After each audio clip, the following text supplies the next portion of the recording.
இயேசு கிறிஸ்துவின் இனிய நாமத்தில் உங்களுக்கு வாழ்த்துக்களை தெரிவித்துக் கொண்டு இந்த நாளும் வேதத்திலிருந்து ஒரு நல் வார்த்தை உங்களிடம் பகிர்ந்து கொண்டு உங்களை ஊக்கப்படுத்த வந்திருப்பது உங்கள் சகோதரர் மோகன் மோசஸ். இந்த நாள் நம்ம வேத பாடத்தில் ஒரு கேள்வியின் அடிப்படையில் நம்ம தியானிக்க போகிறோம். என்னோடு கூட நீங்கள் வேதாகமத்தை எடுத்துக்கொள்ளுங்கள். வேதாகமம் இல்லாமல் இந்த காணொலியை நீங்கள் காண வேண்டாம், அது உங்களுக்கு பெனிஃபிட்டாக இருக்கா. சரி, என்ன இந்த கேள்வி, எதை குறித்து நம்ம இன்றைக்கி தியானிக்க போகிறோம்னு கேட்டிங்கன்னா, அதை தம்ப்நெயில் பார்த்தோன்னே உங்களுக்கு தெரிஞ்சிட்ருக்கோம். மோசேயின் உடலுக்காக பிசாசானவன் ஏன் மீகாவேல் தோதனோடு போராடினான் என்பது தான் அந்த கேள்வி. இதை நம்ம எங்கே வாசிக்க முடியும்னு பார்த்தீங்கன்னா, யூதா எழுதின பொதுவான நிருபம் 9வது வசனம். இதில் ஒரே அதிகாரம் தான், அதில் 9வது வசனம் என்ன சொல்லுகிறதுன்னு நம்ம வாசித்து பார்க்கலாம். பிரதான தூதனாகிய மிகாவேல் மோசேயின் சரீரத்தை குறித்து பிசாசுடனே தர்க்கித்து பேசின போது அவனை தூஷணமாய் குற்றப்படுத்த துணியாமல் கர்த்தர் உன்னை கடிந்து கொள்வாராக என்று சொன்னான். ஆங்கில வேதாகமத்தில் படிச்சிங்கன்னா, yet Michael the archangel in contending with the devil, when he disputed about the body of Moses, dared not bring against him a reviling accusation, but said, the Lord rebuke you. இந்த வசனத்தை நம்ம வாசிச்சுட்டு நம்ம பார்க்கலாம். ஆனால் அதுக்கு முன்னாடி நான் ஒரு விஷயத்த சொல்கிறேன். யூதா எதற்காக இந்த வசனத்தை இங்கே கொண்டு வந்து வைத்தார் என்பதை நம்ம அந்த கான்டெக்ஸ்டில் பார்த்தா அது நம்மளுக்கு விளங்கிடும். ஆனால் நம்ம இன்றைக்கி அதை நம்ம பார்க்க போகிறதில்ல. இந்த நிகழ்வு எங்கே நடந்தது, எதற்காக இப்படி அவன் தர்க்கித்து பேசினான் என்பதை குறித்து தான் நம்ம இன்றைக்கி பார்க்க போகிறோம். ஸோ நம்ம இந்த வியூவில் நம்ம இன்றைக்கி பார்க்கலாம். சரிங்களா? சரி, இப்போ பாருங்கள், வேதாகமத்தை வாசிக்க போகும்போது பார்த்திங்கன்னா 3 தூதர்களின் பெயர்களை நம்ம நிச்சயமாக வாசிச்சிருக்கலாம். வேதாகமம் கிரமமாக ஒழுங்காக வாசிக்கிறவங்களாக இருந்தால் கண்டிப்பாக இந்த 3 தூதர்களோட பேரை நம்ம வாசிச்சிருப்போம், பார்த்துருப்போம். முதல் பார்த்திங்கன்னா லூசிஃபர் என்கிற சாத்தான், ரெண்டாவது பிரதான தூதுவனான இந்த மிகாவேல் என்கிற இந்த மைக்கேல், அடுத்தது பார்த்திங்கன்னா காப்ரியேல் என்று சொல்லப்படுகிற கேப்ரியேல், தமிழில் காப்ரியேல் அப்படின்னு வருகிறது. சரிங்களா? சரி, இந்த 3 தூதரை பற்றி நம்ம நிச்சயமாக பார்த்துருக்கலாம், அங்கங்கே இவங்களோட பேரை படிச்சிருக்கலாம். லூசிஃபர் என்கிற சாத்தானை பற்றி நிறைய தெரியும். அதாவது பார்த்திங்கன்னா எசேக்கியேல் தீர்க்கதரிசன புஸ்தகத்தில் நீங்கள் வாசித்து பார்க்கலாம். இவன் எதற்காக படைக்கப்பட்ட ஒரு கேரூபு. அதாவது இவனுடைய சிறகுகள், இவனோட செட்டைகளில் பார்த்திங்கன்னா அவ்வளோ இன்ஸ்ட்ருமெண்ட்ஸ் இருக்கிறதாகவும், அதை இப்படியும் அப்படின்னும் போது அவ்வளோ நல்ல மியூசிக் வர மாதிரியும், இவன் வர்ஷிப் லீடராகவும், ஒரு கர்த்தருக்கு அவ்வளோ அழகானவன் இவன், ஒரு விடிவெளி நட்சத்திரம் என்னென்னமோ போட்டிருக்கோம். இவன் அப்படி ஹெவனில் இருந்து அப்புறம் ஒரு ப்ரைடு, ஒரு பெருமையினால் நான் கர்த்தருக்கு நிகராக போவேன், அவருக்கு மேலே நான் ஏறி சிங்காசனத்தில் உட்காருவேன், இப்படிலாம் அவனுக்குள்ள ஒரு பெருமை வந்தாலும் இவனை சேர்ந்த தூதர்களும் தள்ளப்பட்டார்கள். இதெல்லாம் நம்மளுக்கு தெரிஞ்ச கதை. ஸோ இப்போ இவன் ஹெவனில் கிடையாது. அடுத்த 2 தூதர்களை நம்ம பார்க்கும்போது பார்த்திங்கன்னா காப்ரியேல், தமிழில், இங்கிலீஷில் கேப்ரியேல். இவனை பார்த்திங்கன்னா லூக்கா 1வது அதிகாரம் 26வது வசனத்தில் நீங்கள் வாசிங்கன்னா தெரியும். இவர் தான் அந்த நற்செய்தியை கொண்டு மரியாளிடம் சொல்கிறதெல்லாம் நம்ம பார்க்க முடியும், இல்லைங்களா? லூக்கா 1:26 எடுத்து வாசிச்சு பாருங்கள். கேப்ரியேல் நீங்கள் கண்டிப்பாக வாசிக்க முடியும். ஸோ இதனால் என்ன தெரியுது, இந்த கேப்ரியேல் பார்த்திங்கன்னா ரேங்கிங்கில் ஒரு நல்ல ஒரு பெரிய தூதனாக இருந்தால் கூட மெசஞ்சர், இங்கேருந்து விண்ணப்பங்களை கொண்டு போகிறதும், கர்த்தர் சொல்கிற அசைன்மெண்ட்டை கொண்டு வந்து அவங்கக்கிட்ட கொடுக்கறதும் இதான் இவருடைய பிரதானமான ஒரு கடமையாக இருக்கப்பட்டது. அதுக்காக இந்த கேப்ரியேல் தூதன் நம்ம புரிஞ்சிக்க முடியும். இந்த மிகாவேல் தூதன் பார்த்திங்கன்னா மிகவும் ரொம்ப வலிமையான மற்றும் சக்தி வாய்ந்த ஒரு பிரதான தூதுவனாக கருதப்படுகிறார். அதை நம்ம புரிஞ்சுக்கொள்ளணும். சபை மற்றும் இந்த தேவ ஜனங்களை பாதுகாப்பதற்காகவும், இருளின் ராஜ்யத்தோடு யுத்தம் செய்வதற்காகவும், பரலோகத்தில் உள்ள சேனைகளுக்கெல்லாம் தலைவனாக வைக்கப்பட்டிருப்பவர் தான் இந்த மிகாவேல் தூதன். 1 தெசலோனிக்கர் 4வது அதிகாரம் 16வது வசனத்தை நான் உங்களுக்கு எடுத்துக்காட்டுக்காக வாசித்து காட்டுறேன். ஏனெனில் கர்த்தர் தாமே ஆரவாரத்தோடும் பிரதான தூதனுடைய சத்தத்தோடும் தேவ எக்காலத்தோடும் வானத்திலிருந்து இறங்கி வருவார் என்று நம்ம அந்த வேதத்தை வாசிக்கிறோம், இல்லைங்களா? இந்த ரகசிய வருகையில் கர்த்தர் வரும்பொழுது இந்த எக்கால தூதும் சத்தத்தோடவும் இந்த பிரதான தூதுவனான மிகாவேல் சத்தத்தோடு வருகிறத பார்க்கலாம். இப்போ இது புரிஞ்சிக்க முடியுது. இப்போது ஏசப்பா கர்த்தர் வரும்பொழுதெல்லாம் அப்போது ஒரு ஒரு ஒரு ஒரு ஒரு படை, ஒரு ஆர்மி அவரை சுற்றி வருது. இப்போது நீங்கள் ஃபார் எக்ஸாம்பிள் எடுத்துக்கிட்டிங்கன்னா, லோக்கலில் ஒரு பொலிட்டீஷியன் இருக்கட்டுமே, அவங்க ஒரு சிஎம்மாக இருக்கட்டும், இல்லைனா பிஎம்மாக இருக்கட்டும், இல்லை யாருனா கூட இருக்கட்டும், அவங்களுக்கு ஜெட் பிரிவு, Z+ பிரிவு, அப்புறம் இந்த பூனைப்படை, இந்த மாதிரியான ஒரு ஆட்கள் எல்லாம் அவங்களை சுற்றி நேரம் பிளாக் கேட்ஸ்லாம் இருந்துக்கிட்டே இருப்பாங்க. அந்த மாதிரி ஒரு சேனைகள், அந்த சேனையில் பிரதான தூதுவன். அப்போது கர்த்தர் வரும்போது இந்த தூதன் வருகிறத நம்ம பார்க்க முடிகிறது. பாருங்களேன். ஸோ அடுத்தபடியாக தானியேல் 10வது அதிகாரம் 13வது வசனத்தை நான் வாசிக்கிறேன். பெர்ஷியா ராஜ்யத்தின் அதிபதி 21 நாள் மட்டும் என்னோடு எதிர்த்து நின்றான். ஆனாலும் பிரதான அதிபதிகளில் ஒருவனாகிய மிகாவேல் எனக்கு உதவியாக வந்தான். ஆதலால் நான் அங்கே பெர்ஷியாவின் ராஜாக்களிடத்தில் தரித்திருந்தேன். இது யார் இடத்துல சொல்கிறதுன்னு பார்த்தீங்கன்னா, தேவனிடத்திலிருந்து ஒரு பதிலை பெற்றுக்கொண்டு காபிரியல் தூதன் தானியல் இடத்துல வந்து பேசும்பொழுது இந்த வசனம் வருகிறது நம்ம பார்க்கலாம். என்ன சொல்கிறான், நான் இந்த மாதிரி அவர்கிட்ட இருந்து அந்த ரிப்ளையை பெற்றுக்கொண்டு வரேன், பதிலை பெற்றுக்கொண்டு வரேன் தேவனிடத்திலிருந்து. ஆனாலும் பெர்ஷியா ராஜ்யத்தின் அதிபதி 21 நாள் மட்டும் என்னோடு எதிர்த்து நின்றான் அப்படின்னு இருக்குது. இப்போ கேப்ரியலை எதிர்த்து நின்றது அந்த பெர்ஷிய ராஜ்யத்தின் அதிபதி. அப்போ நம்ம லிட்ரலாக உடனே அந்த பெர்ஷிய ராஜ்யத்தினோட அதிபதியோ இல்லை அந்த ஆர்மியோ அவர் எதிர்த்து நின்னது அப்படின்னு நம்ம நினச்சிட முடியாது. அந்த ஆர்மிக்கு பின்புலமாக இருந்து அந்த ஸ்பிரிச்சுவல் ரெல்லமில் செயல்படுகிற ஒரு பிரின்சிபாலிட்டி, அந்த துறைத்தனங்களுக்கு எதிர்த்து நான் நின்றேன், நான் வலிமையாக எதிர்க்கப்பட்டேன். அப்பொழுது அந்த பிரதான தூதுவனான மீகாவேல் தான் என்ன அங்கேருந்து ரிலீஸ் பண்ணி விடுறான் அப்படின்றத நம்ம இங்கே சொல்கிறத பார்க்கலாம். அப்போ அந்த பிரதான தூதுவனுக்கு கொடுக்கப்பட்ட அதிகாரம், பவர், அவன் எப்படி சக்தி வாய்ந்தவன் என்பதை நம்ம இதில் இந்த வசனத்தின் மூலமாக புரிஞ்சு கொள்ள முடியும். வெளிப்படுத்தல் விசேஷம் 12வது அதிகாரம் 7லிருந்து 9 வசனத்தை நான் உங்களுக்கு வாசிக்கிறேன். வானத்தில் யுத்தம் உண்டாயிற்று. மிகாவேலும் அவனை சேர்ந்த தூதர்களும் வலு சர்ப்பத்தோடு யுத்தம் பண்ணினார்கள். வலு சர்ப்பமும் அதை சேர்ந்த தூதரும் யுத்தம் பண்ணியும் ஜெயம் கொள்ளவில்லை.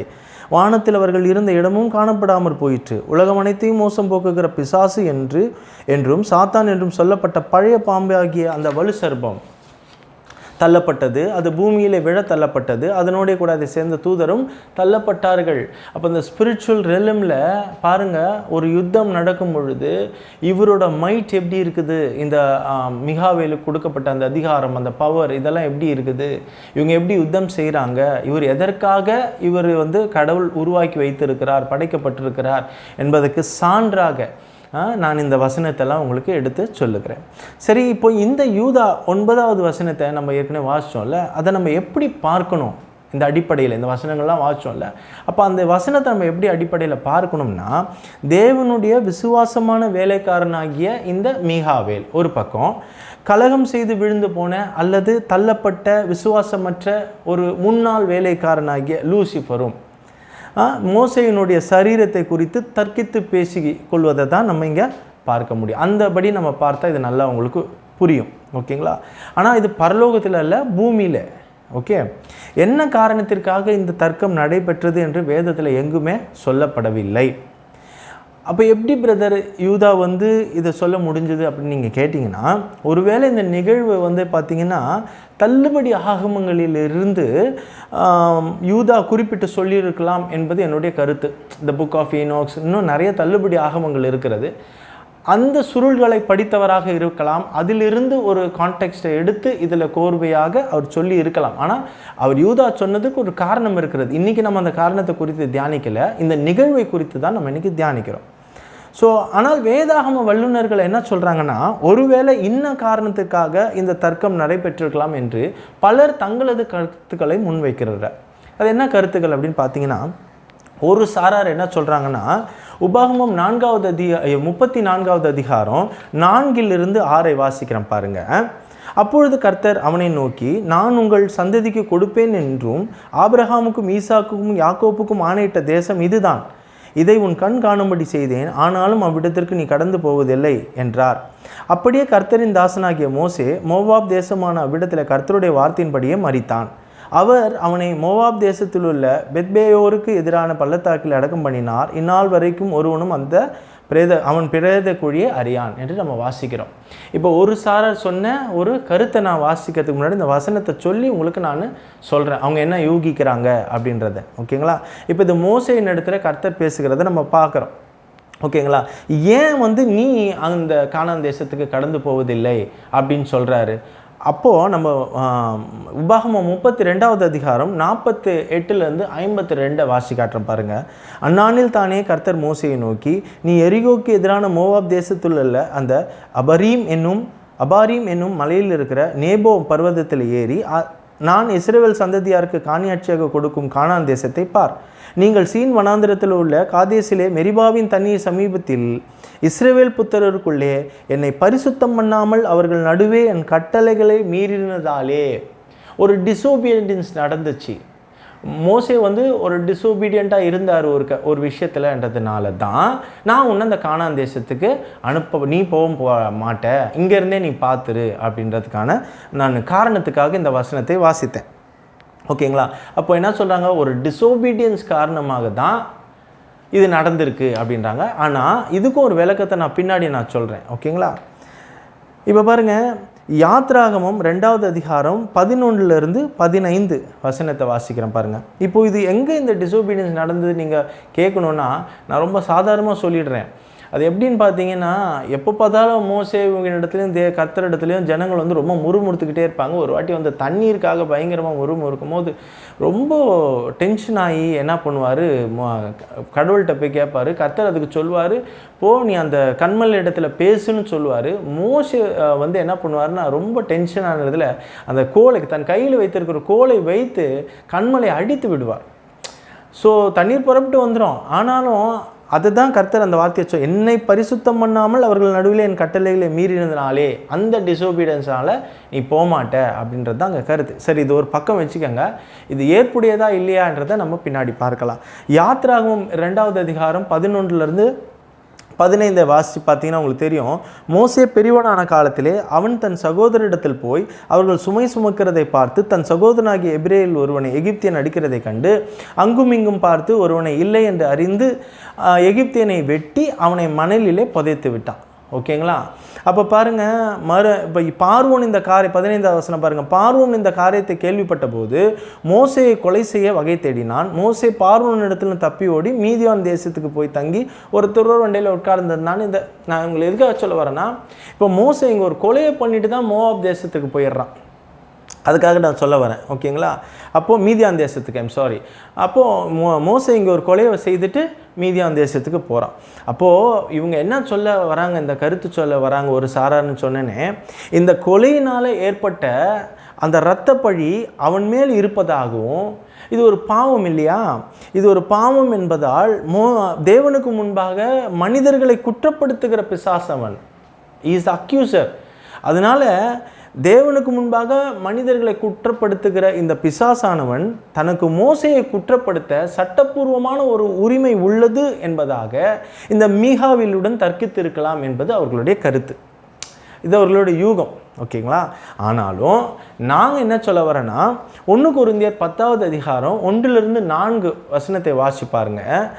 இப்படி இருக்க சகோதரரே, நீங்கள் எவைகளை அறிய வேண்டும் என்றிருக்கிறேன் என்றால், நம்முடைய பிதாக்கள் எல்லோரும் மேகத்துக்கு கீழாக இருந்தார்கள், எல்லோரும் சமுத்திரத்தின் வழியாய் நடந்து வந்தார்கள், எல்லோரும் மோசேக்குள்ளாக மேகத்தினாலும் சமுத்திரத்தினாலும் ஞானஸ்தானம் பண்ணப்பட்டார்கள், எல்லோரும் ஒரே ஞான போஜனத்தை புசித்தார்கள், எல்லோருக்கும் ஒரே ஞான பானத்தை குடித்தார். எப்படியானால் அவர்களோடே கூட சென்ற ஞான கண்மலையின் தண்ணீரை குடித்தார்கள், அந்த கண்மலை கிறிஸ்துவே.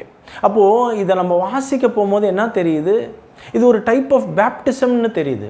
இப்போ நான் எதுக்காக இதை சொல்ல வரேன்னா, அப்படி ஒரு பாவம் அவர் மேலே இருந்தது, பாவக்கரை இரத்தக்கரை இதெல்லாம் இருந்ததுன்னா, இந்த டைப் ஆஃப் ஒரு பேப்டிசம் ஓல்ட் டெஸ்டமெண்ட்டில் நடந்திருக்குதுன்னு சொல்லும் போது அது நிச்சயமாகவே மன்னிக்கப்பட்டு இருக்கும், அது எல்லாம் கழுவப்பட்டு இருக்கும் அப்படின்றது என்னுடைய கருத்து.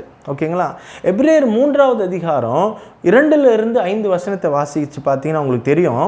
மோசே தேவனுடைய வீட்டில் எங்கும் உண்மை உள்ளவராக இருந்தது போல இவரும் தம்மை ஏற்படுத்தினவருக்கு உண்மை உள்ளவராக இருக்கிறார்னு வாசிக்கிறோம். 5வது வசனம் பாருங்கள். சொல்லப்பட போகிற காரியங்களுக்கு சாட்சியாக மோசே பணிவிடக்காரனாய், ஆஸ் அ சர்வெண்ட், ஒரு ஊழியக்காரனா அவருடைய வீட்டில் எங்கும் உண்மை உள்ளவனாக இருந்தான்னு இருக்கிறது. சான்று கொடுக்கிறது, மோசே வந்து ஒரு பணிவிடைக்காரனாக ஊழியக்காரனாக உண்மையாக தான் இருந்தான், எங்கும் உண்மை உள்ளவனாக இருந்தான்றதுக்கு அந்த ஞானஸ்தானத்தை பற்றி நான் உங்களுக்கு சொன்னேன். அப்படி இருக்கும் போது இன்னொரு வசனத்தை நான் உங்களுக்கு சொல்கிறேன் பாருங்கள். இதை தான் நான் வந்து அந்த உபாகம புஸ்தகம், நீ கடந்து போவதில்லை அந்த கானான் தேசத்துக்குன்னு சொன்னார்ல, அதுக்கு நான் பின்னாடி சொல்கிறேன்னு இதை தான் சொல்கிறேன். மத்தேயு 17வது அதிகாரம் 1லிருந்து 3 வசனத்தை வாசி காட்டுறேன். 6 நாளுக்கு பின்பு இயேசு பேதுருவையும் யாக்கோப்பையும் அவனுடைய சகோதரனாகிய யோவானையும் கூட்டிக் கொண்டு தனித்திருக்கும்படி உயர்ந்த மலையின் மேல் போய் அவர்களுக்கு முன்பாக மறுரூபமானான்.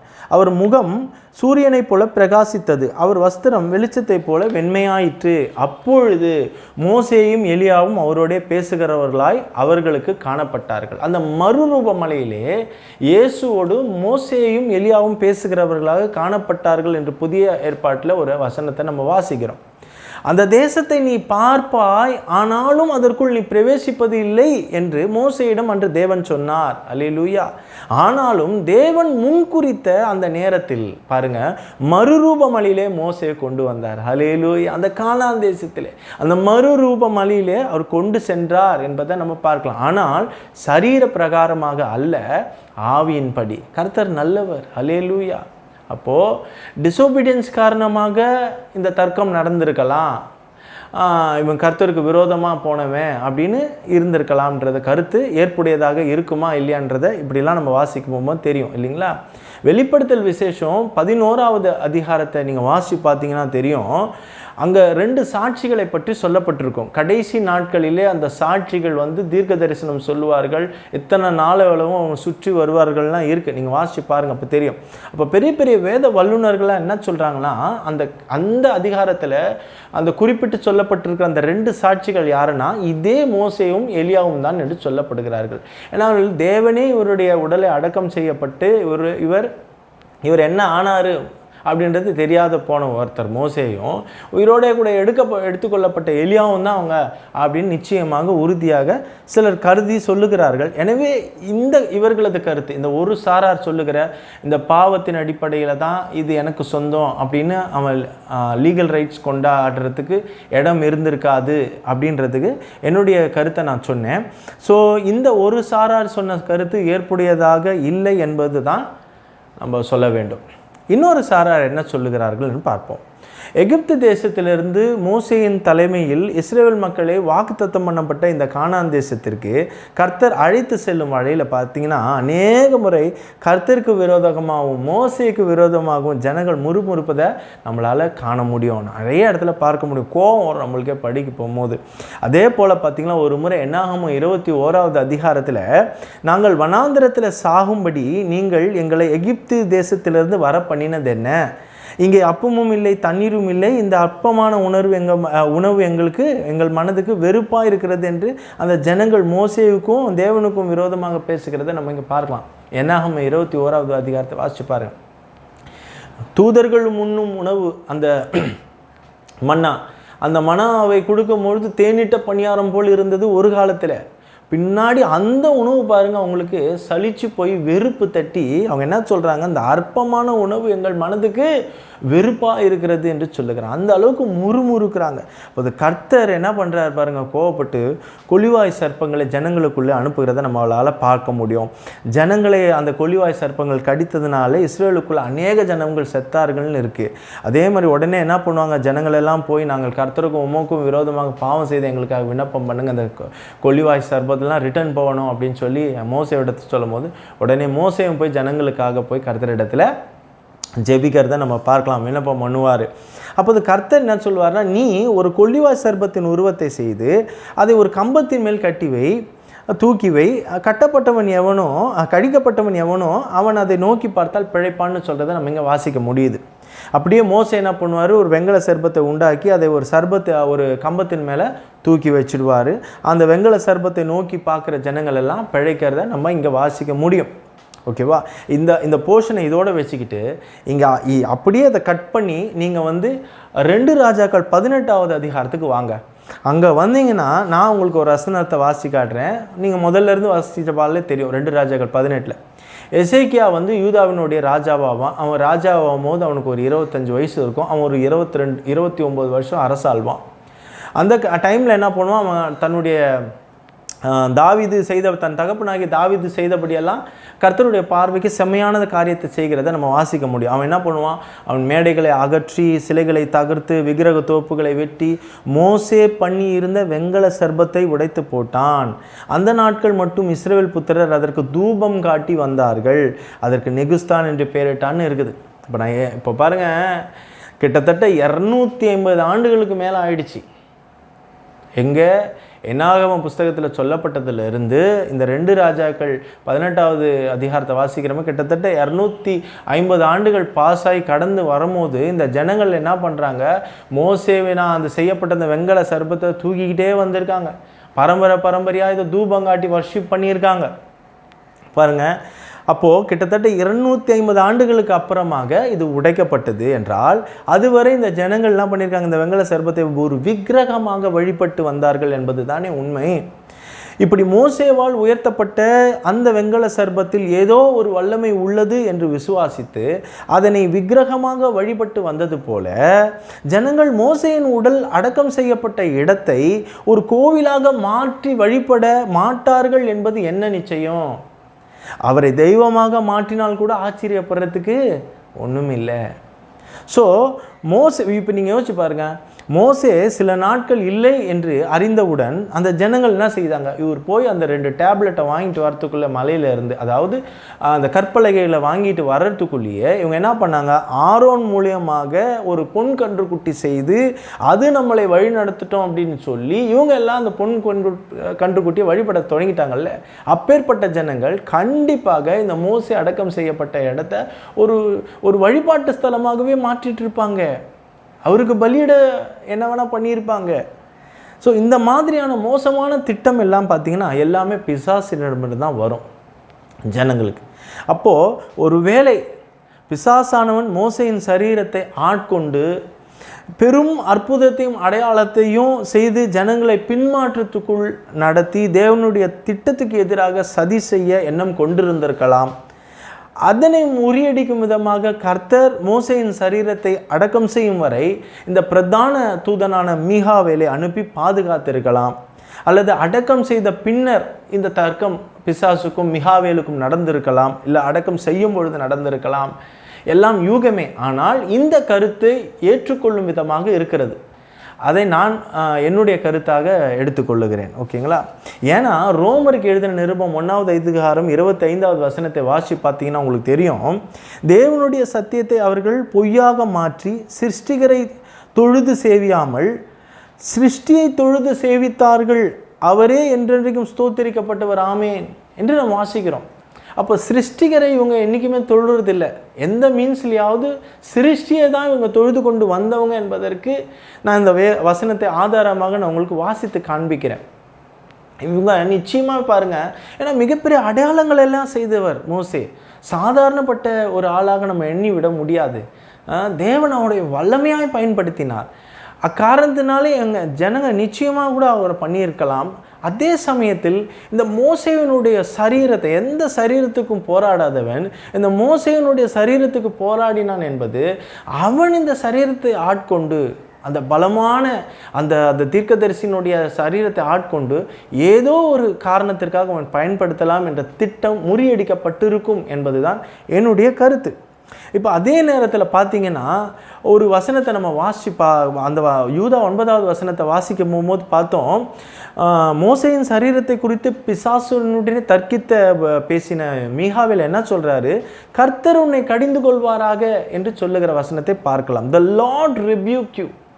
அப்போது என்ன சொல்ல வரேன், இப்போ இவ்வளோ பவர்ஃபுல்லான இந்த ஏஞ்சல் இவர் நினச்சா, இப்போ பாருங்கள் வெளிப்படுத்தல் விசேஷத்தில் நம்ம பார்க்குறோம், பிசாசானவனே அவனுடைய சேனைகள் எல்லாம் தள்ளப்பட்டது, இவர் பயங்கரமாக முறியடிக்கிறத பார்க்குறோம் இந்த மீகாவேல். ஆனால் இந்த இடத்துல அவர் உன்னை the Lord rebuke you, கர்த்தர் உன்னை கடிந்து கொள்வாராக என்று ஏன் சொல்ல வேண்டும் நம்ம யோசிச்சு பார்த்தா தெரியும்.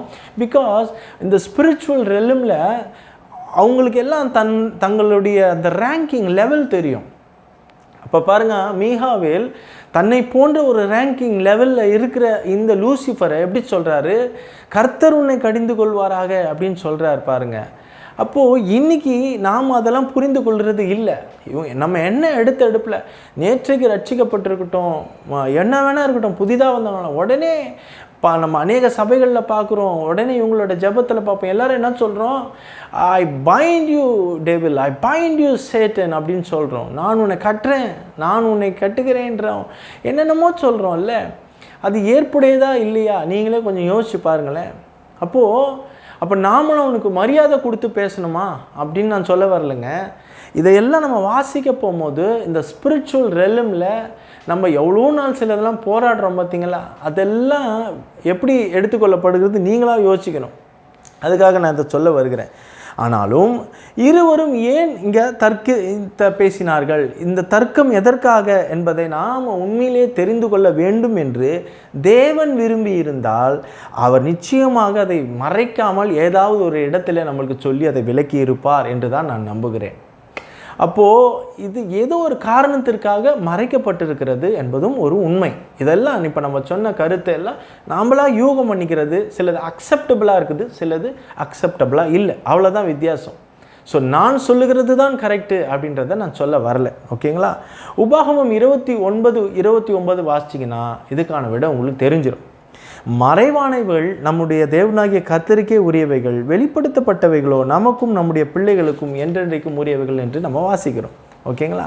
ஸோ நிச்சயமாகவே ஒரு வேளை இப்படி இருந்திருக்கலாம் அப்படி இருந்திருக்கலாம் என்ற கருத்துக்களை நம்ம பார்த்தோம். இந்த தூதர்களின் ஒரு ரேங்கிங் பற்றி பார்க்குறோம், இவங்களுடைய நிலைப்பாடுகளை குறித்து பார்த்தோம், என்னென்ன விஷயங்களை நம்ம கரெக்டாக இருக்குமா இல்லையான்றதை இன்றைக்கி நம்ம குறித்து தியானித்து இருக்கிறோம். ஓகேங்களா?